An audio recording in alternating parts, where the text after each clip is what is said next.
नमस्कार। 20 मिनट 20 खबर में आपका बहुत बहुत स्वागत है। आपके साथ मैं हूं स्वप्निल। अगले 20 मिनट में आपको राजस्थान की 20 अहम खबरों से रूबरू कराएंगे। तो चलिए शुरू करते हैं 20 मिनट में 20 खबरों का सिलसिला।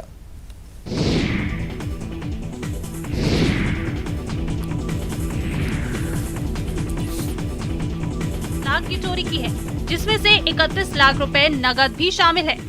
बताया जा रहा है कि हिंडौन सिटी के मोहन नगर स्थित विवेकानंद पार्क के पास रहने वाले राजकीय चिकित्सक विजय सिंह मीणा एक विवाह समारोह में शामिल होने गए थे। इस दौरान उनके घर पर कोई भी नहीं था। डॉक्टर के घर में किसी के ना होने की भनक चोरों को लग गई थी और इसके बाद वो देर शाम डॉक्टर के घर में घुस गए और बड़े आराम से 12 लाख रुपए के जेवर और 31 लाख रुपए नगद लेकर फरार हो गए। देर रात जब डॉक्टर विजय सिंह मीणा घर लौटे तो उन्हें घर का ताला टूटा हुआ मिला और अंदर अलमारी से नगदी समेत सारे जेवर गायब मिले। इसके बाद पीड़ित डॉक्टर ने पुलिस को खबर दी। डॉक्टर की खबर के बाद नई मंडी थाना पुलिस और FSL की टीम मौके पर पहुंची और इस मामले की जांच शुरू कर दी। मैंने वहाँ देखा कि मैं जिस पेशेंट देखता था और जो कंसल्टेशन फीस आती थी वो गायब थी वहाँ से 2-2.5 हजार रुपए। लेकिन फिर मैंने सोचा यार ऊपर नहीं चोरी होगी, तो मैं ऊपर आके देखा तो ऊपर के भी लॉक टूटे हुए थे। तो देखा तो यहाँ पे मेरे समथिंग 30 लाख के समथिंग केस रखा हुआ था, जो 2-3 साल से मैं प्राइवेट हॉस्पिटल जॉब करता था, जो जमा पूंजी थी मेरी, और लगभग 10-12 लाख रुपए का गोल्ड था वाइफ का। प्रदेश की एकमात्र हाई सिक्योरिटी जेल में मोबाइल का खेल रुकने का नाम नहीं ले रहा। अजमेर की इस हाई सिक्योरिटी जेल में पिछले कुछ समय से लगातार मोबाइल फोन मिलने का सिलसिला जारी है। इस बार भी जेल प्रशासन की ओर से चलाए गए तलाशी अभियान के दौरान असलम नाम के कैदी के पास से एक एंड्रॉइड फोन और चालू हालत में सिम कार्ड बरामद की गई है। जेल प्रशासन ने इस मामले में सिविल लाइंस थाने में नामजद कैदी के खिलाफ शिकायत दी है, जिस पर मुकदमा दर्ज कर जांच शुरू कर दी गई है। लेकिन बड़ा सवाल यही है कि प्रदेश की एकमात्र हाई सिक्योरिटी जेल की सुरक्षा में भी अगर सेंधमारी हो रही है तो फिर दूसरे जेलों की सुरक्षा का दावा कितना सही है। हाई सिक्योरिटी जेल में वार्ड संख्या 2, ब्लॉक संख्या 4, कोठरी संख्या 5 में संदिग्ध गतिविधियों का आभास हुआ, जिस पर चेक किया गया तो आरोपी असलम उर्फ चिंटू पुत्र अहमद के पास एक मोबाइल एंड्रॉइड माई बैटरी व एक एयरटेल कंपनी की सिम चालू हालत में मिली। जिस उक्त रिपोर्ट पर थाना पर मुकदमा नंबर 160/2022 धारा 42 कारागार अधिनियम में दर्ज कर अनुसंधान श्री सज्जन सिंह हेड कांस्टेबल द्वारा किया जा रहा है। भरतपुर सांसद रंजीता कोली ने वैर CSC सेंटर का निरीक्षण किया। इस दौरान CSC सेंटर में कोई भी डॉक्टर उपस्थित नहीं मिला और न ही मरीजों को लाने ले जाने के लिए एम्बुलेंस थी। इस दौरान अस्पताल में मौजूद मरीजों और उनके परिजनों ने सांसद रंजीता कोली से अस्पताल के हालात बताए और कहा कि अस्पताल में न तो कोई डॉक्टर उपस्थित रहता है और न ही मरीजों को समुचित इलाज मिल पाता है। मरीजों की शिकायत और अस्पताल में अव्यवस्था को लेकर सांसद रंजीता कोली ने CMHO को फोन पर सारी जानकारी दी, जिसके बाद CMHO ने कहा कि जल्द ही इस CSC में सारी व्यवस्थाएं ठीक कर ली जाएंगी। अभी मैं CSC पर बिना बताए ही चेक करने के लिए आई थी, तो मैंने देखा एक पेशेंट जो कि बीमार थी, उसको चक्कर आ रहे थे और उसको डिस्चार्ज कर दिया। तो इस तरीके से अभी डॉक्टर साहब द्वारा ही बताया गया है कि हमारे एम्बुलेंस में डीजल के लिए पैसे नहीं है। कि मैंने वॉशरूमों को देखा है, किसी भी वॉशरूम पर कोई गेट नहीं है, जो कि वह महिला वार्ड है। SMS हॉस्पिटल की चिकित्सा सुविधाओं को लेकर मरीजों और उनके परिजनों ने मुख्यमंत्री अशोक गहलोत से गुहार लगाई है। जब मुख्यमंत्री अशोक गहलोत SMS हॉस्पिटल पहुंचे तो उन्होंने अटेंडेंस से उनकी समस्याएं और सुझाव जानने की कोशिश की। इसी दौरान अटेंडेंस ने हॉस्पिटल में असुविधाओं की पोल खोली। साथ ही मरीज और उनके परिजनों के साथ स्टाफ की ओर से खराब व्यवहार की भी शिकायत की गई। मेरे को यहाँ 4 महीने हो गए। 4 महीने में मेरे बच्चे का इलाज ना होने की वजह उल्टा पैर खराब हो गया। कारण ये था डॉक्टरों की लापरवाही। मुख्यमंत्री ने भी एक एक व्यक्ति की बात को गौर से सुना और फिर चिकित्सा मंत्री को इस बारे में जल्द कार्रवाई करने के निर्देश दिए। मुख्यमंत्री जी ने सब दवाइयाँ फ्री कर दी, जांच फ्री कर दी, पूरा इलाज फ्री कर दिया। एकदम जो क्राउड आया, एकदम जो आई, ये अप्रैल का महीना हमारा ट्रायल का है। इसमें जो भी प्रॉब्लम आएगी दवाइयाँ खरीदनी पड़ेगी। अभी शायद हमने इनको पैसा भी दे रहे हैं, दवाइयाँ बाहर से खरीद के भी पेशेंट को देंगे। कोई का एक पैसा भी दवाई में खर्च नहीं होना चाहिए। धौलपुर के बाड़ी में मारपीट की घटना में घायल बिजली निगम के सहायक अभियंता हर्षाधिपति से मुख्यमंत्री अशोक गहलोत ने एसएमएस हॉस्पिटल में मुलाकात की। इस दौरान सीएम गहलोत ने डॉक्टरों से उनके स्वास्थ्य के संबंध में जानकारी ली। डॉक्टर्स ने कहा कि अब उनकी तबीयत में सुधार है और उनका जो ऑपरेशन किया गया था वो भी सफल रहा। सीएम गहलोत के साथ एसएमएस हॉस्पिटल में भर्ती हर्षाधिपति के मिलने के लिए चिकित्सा मंत्री प्रसादीलाल मीणा भी गए थे। उन्होंने कहा कि पीड़ित को इस मामले में न्याय जरूर मिलेगा। आपको बता दें कि इस मारपीट के मामले में कांग्रेस विधायक गिरिराज सिंह मलिंगा और उनके समर्थकों पर आरोप लगे हैं और उनके खिलाफ पीड़ित पक्ष की ओर से मुकदमा भी दर्ज कराया गया है। बिल्कुल यही इलाज होगा, आवश्यकता नहीं, आवश्यकता पड़ेगी तो बाहर भी कराएं, पर बिल्कुल बिल्कुल बात कर रहा है। मेरे को पहली बार देखने पर ही पहचान गया, सीएम साहब को पहचान गया, तो बिल्कुल ठीक है। जो ऑपरेशन हुआ है क्या क्या रहा है सर ऑपरेशन? जो भी ऑपरेशन हुआ, जो भी उसकी थी वो सब ठीक हुआ है। ऑपरेशन में अच्छा हो गया, सफल ऑपरेशन हुआ है और बिल्कुल ठीक है। राजधानी जयपुर में इन दिनों डॉक्टर्स के एपिकॉन कॉन्फ्रेंस का आयोजन किया जा रहा है। इस एपिकॉन कॉन्फ्रेंस का आगाज सीएम अशोक गहलोत ने किया। 17 अप्रैल तक चलने वाले इस कार्यक्रम में पैनल डिस्कशन के साथ साथ चिकित्सा के क्षेत्र में आई नई तकनीकों पर चर्चा की जाएगी। उद्घाटन समारोह में सीएम गहलोत के साथ चिकित्सा मंत्री प्रसादीलाल मीणा भी मौजूद रहे। समारोह में सीएम गहलोत और मंत्री प्रसादीलाल मीणा ने मेडिसिन 2022 और Harrison principle of internal medicine पुस्तक का विमोचन किया। इस मौके पर सीएम गहलोत ने कहा कि उन्हें खुशी है कि एपीआई का 77वां वार्षिक सम्मेलन जयपुर में हो रहा है। उन्होंने चिकित्सकों की तारीफ करते हुए कहा कि कोविड में चिकित्सकों ने देशवासियों की जो सेवा की वो बेमिसाल है, इसलिए डॉक्टर्स को भगवान का दर्जा हासिल है। प्रदेश का पूर्वी इलाका इन दिनों सियासी सुर्खियों में है।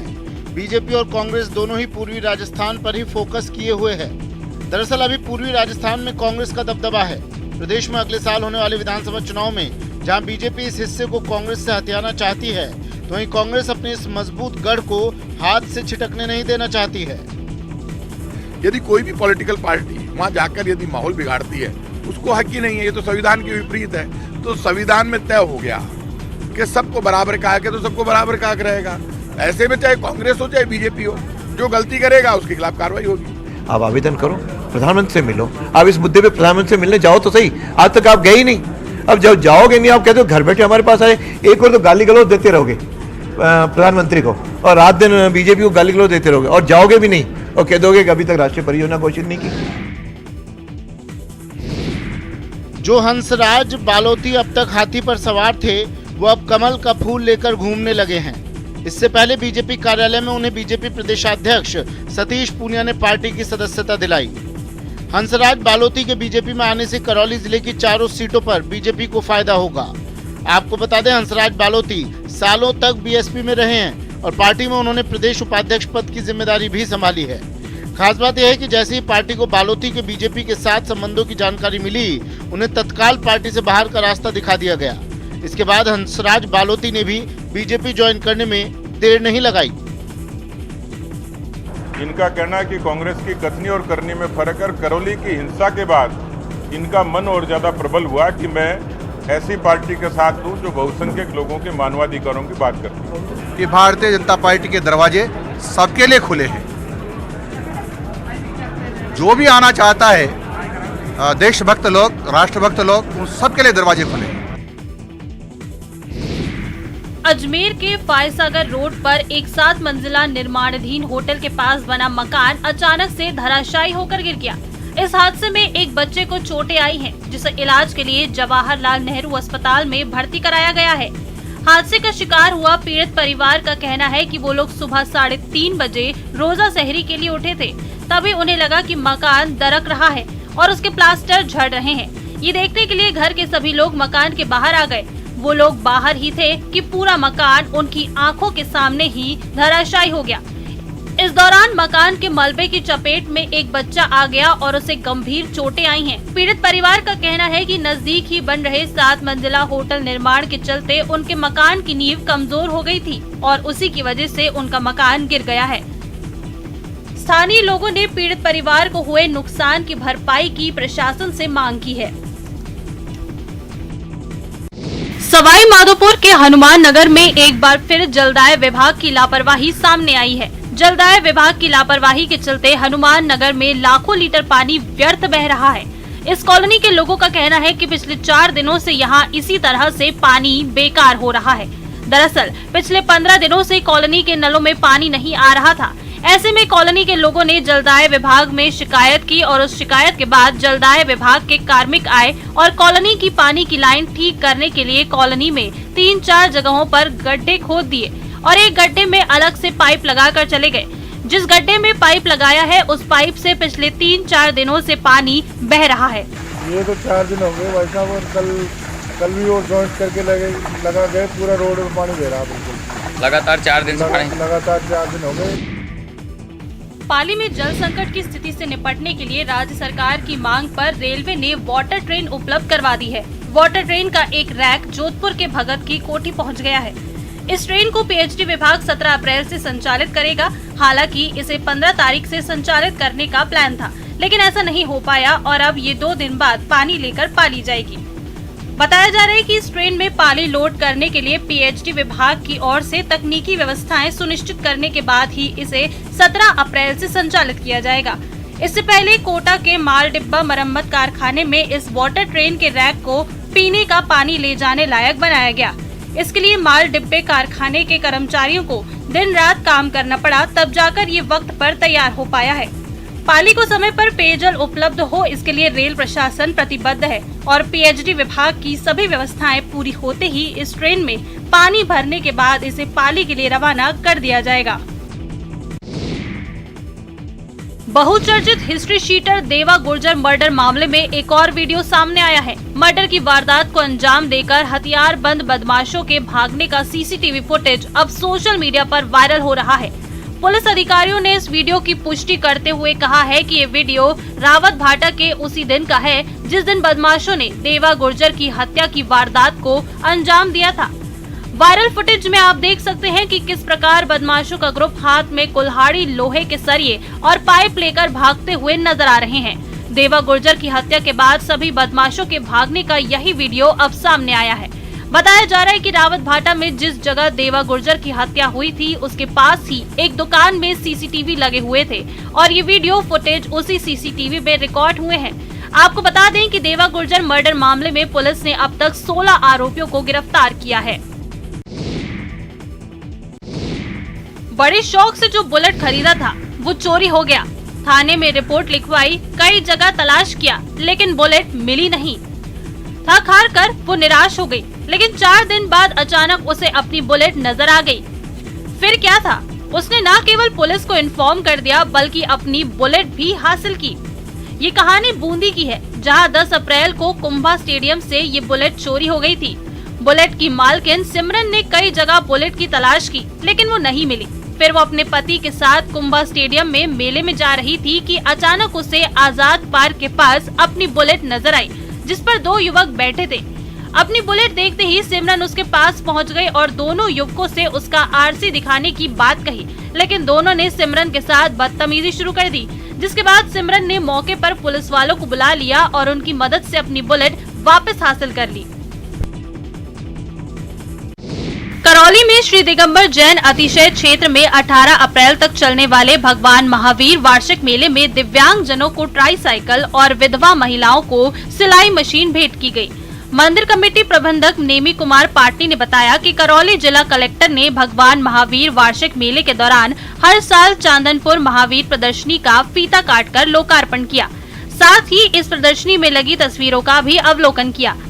प्रदर्शनी में ट्रस्ट की ओर से इस इलाके में हुए विकास कार्यों के छायाचित्र लगाए जाते हैं। इस मौके पर सामाजिक न्याय और कल्याण विभाग की ओर से विकलांगों को ट्राईसाइकिल, विधवा और गरीब महिलाओं को सिलाई मशीन वितरित की गई। इस कार्यक्रम को संबोधित करते हुए अतिरिक्त जिला कलेक्टर ने कहा कि भगवान महावीर ने राज परिवार से होते हुए भी सत्ता का त्याग कर संन्यास धारण किया था। उनसे हमें शिक्षा लेनी चाहिए। अजमेर में निजी भवनों पर अवैध रूप से लगने वाले विज्ञापनों के होर्डिंग से नगर निगम को सालाना करोड़ों रुपए के राजस्व की हानि हो रही है। यहाँ के वैशाली नगर, पंचशील समेत तमाम ऐसे इलाके हैं जहाँ निजी इमारतों और मकानों पर होर्डिंग लगे हैं, लेकिन निगम की ओर से कोई कार्रवाई नहीं की जा रही है। अजमेर निगम को हो रही राजस्व की हानि पर अब सवाल खड़े हो रहे हैं, तो नगर निगम के उप महापौर नीरज जैन निगम का बचाव करने सामने आए हैं। और उन्होंने कहा है कि नगर निगम और एडीए सरकार साइट्स पर विज्ञापन लगाने के लिए टेंडर जारी करती है, जिसके तहत निगम को राजस्व प्राप्त होता है। लेकिन शहर में अनेकों निजी स्थान पर होर्डिंग लगाकर विज्ञापन किए जा रहे हैं। इस पर जल्दी कार्रवाई की जाएगी और मोटा जुर्माना वसूला जाएगा। 200 रुपये स्क्वायर प्रति फीट का अगर कोई होर्डिंग निजी प्रति फीट के हिसाब से हम शुल्क वसूलेंगे। अगर कोई निजी बिल्डिंग पर होर्डिंग लगाता है, विज्ञापन करता है, और इसी प्रकार जो दुकानदार है अपनी दुकान पे 3x6 के एक जो दुकान का जो नाम है उसका होर्डिंग लगा सकता है। इसके अतिरिक्त अगर वो कोई होर्डिंग विज्ञापन करता है तो उसका शुल्क हमारे द्वारा वसूला जाता है। 67वें रेल सप्ताह के तहत दक्षता शील्ड और महाप्रबंधक स्तर पर व्यक्तिगत और सामूहिक पुरस्कार जीतकर लौटे अधिकारियों और कर्मचारियों का जोधपुर रेलवे स्टेशन पर गर्मजोशी से स्वागत किया गया।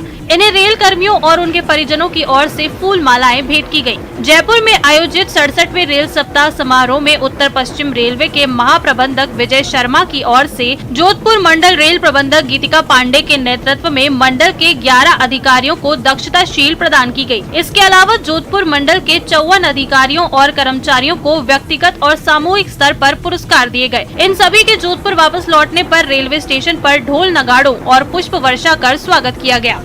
अभी हमारी पूरी टीम जोधपुर मंडल कल जयपुर में थे। 67th रेलवे वीक सेलिब्रेशन हुआ और हमारे उत्तर पश्चिम रेलवे के महाप्रबंधक के कर कमलों के द्वारा जोधपुर मंडल को, जोधपुर पूरे डिवीजन को, कंस्ट्रक्शन को, डिपो को मिला के 11 शील्ड्स मिली है।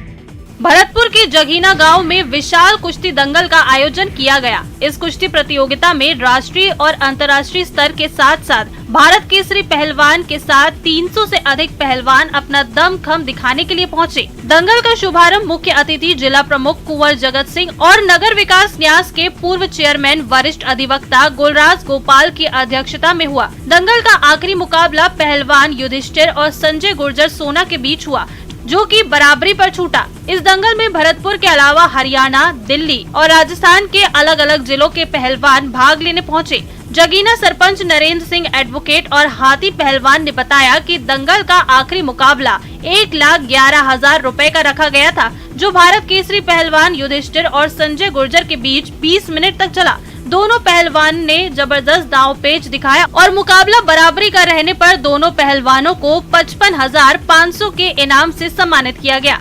इसके साथ ही 51,000 इनाम का मुकाबला कल्लू गुर्जर हरियाणा और शेरा पहलवान सोंग के बीच बराबरी पर छूटा। दंगल के आयोजन की पूरी जिम्मेदारी ग्राम पंचायत की ओर से उठाई गई थी, जिसमें हमने गब्बे से लेके 1,11,000 तक की कुश्ती कराई है, जिसमें कई भारत के पहलवान आए थे, कई भारत कुमार आए थे, कई अंतर्राष्ट्रीय पहलवान आए थे। बैसाखी के मौके पर कोटा में पंजाबी समाज समिति की ओर से स्नेह मिलन कार्यक्रम का आयोजन किया गया। इस कार्यक्रम में बतौर मुख्य अतिथि नगरीय विकास एवं शासन मंत्री शांति धारीवाल शरीक हुए। झालावाड़ रोड स्थित सामुदायिक भवन में आयोजित हुए इस बैसाखी स्नेह मिलन समारोह में मंत्री धारीवाल ने बैसाखी की शुभकामनाएं दी। साथ ही समिति की ओर से किए जा रहे सामाजिक कार्यों की उन्होंने सराहना करते हुए कहा कि समिति की ओर से सरकार से की गई भूखंड आवंटन की मांग पर जल्द ध्यान दिया जाएगा। मुझे निमंत्रण दिया आपने, उसके लिए बहुत बहुत धन्यवाद। मुझे आकर के इस बात की खुशी हुई, मेरी जानकारी में भी नहीं था कि पंजाबी समाज की समिति कोई न कोई उपकार का काम कर रही है। धौलपुर में चल रहे पंच कल्याणक महोत्सव के दौरान महावीर जयंती के मौके पर जैन समाज की ओर से विशाल शोभा यात्रा निकाली गई। इस दौरान शोभा यात्रा का शहर में जगह जगह स्वागत हुआ। इस दौरान जैन समाज की महिलाओं और पुरुषों ने भगवान महावीर जी का पूजन किया। धौलपुर में 50 साल बाद पंच कल्याणक प्रतिष्ठा, गजरथ महोत्सव और विश्व शांति महायज्ञ दिगंबर जैन परंपरा के संत आचार्य विनम्र सागर महाराज की प्रेरणा से चल रहा है। इस महोत्सव के पंचम दिवस पर सुबह अभिषेक पूजन, गुरुदेव के प्रवचन, राजा श्रेयांश की ओर से प्रथम आहार, महावीर जयंती समारोह दिवस पर रथ यात्रा का आयोजन के साथ दोपहर में मंत्रों के आलोक में अधिवासना, नयनो मिलन, प्राण प्रतिष्ठा जैसे कार्यक्रम आयोजित किए गए। प्रतापगढ़ में सकल जैन समाज की ओर से महावीर जन कल्याणक महोत्सव के तहत डांडिया नृत्य का आयोजन किया गया। कुंडलपुर नगर में आयोजित किए गए इस कार्यक्रम में बड़ी संख्या में जैन समाज के युवक युवतियों ने देर रात तक डांडिया नृत्य किया। महावीर जन कल्याणक महोत्सव के 2 दिवसीय आयोजनों के तहत प्रतापगढ़ में विभिन्न कार्यक्रमों का आयोजन किया जा रहा है।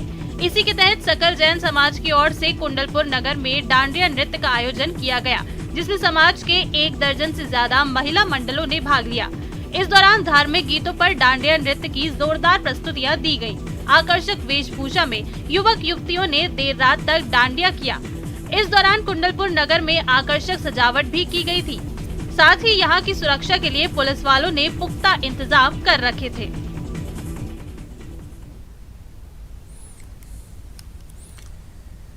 चलिए बात कर लेते हैं पेयजल की आपूर्ति को लेकर जलदाय विभाग और ग्राम पंचायतों के बीच चल रहे रार की, जिसकी वजह से पेयजल की आपूर्ति का मामला संकट में पड़ सकता है।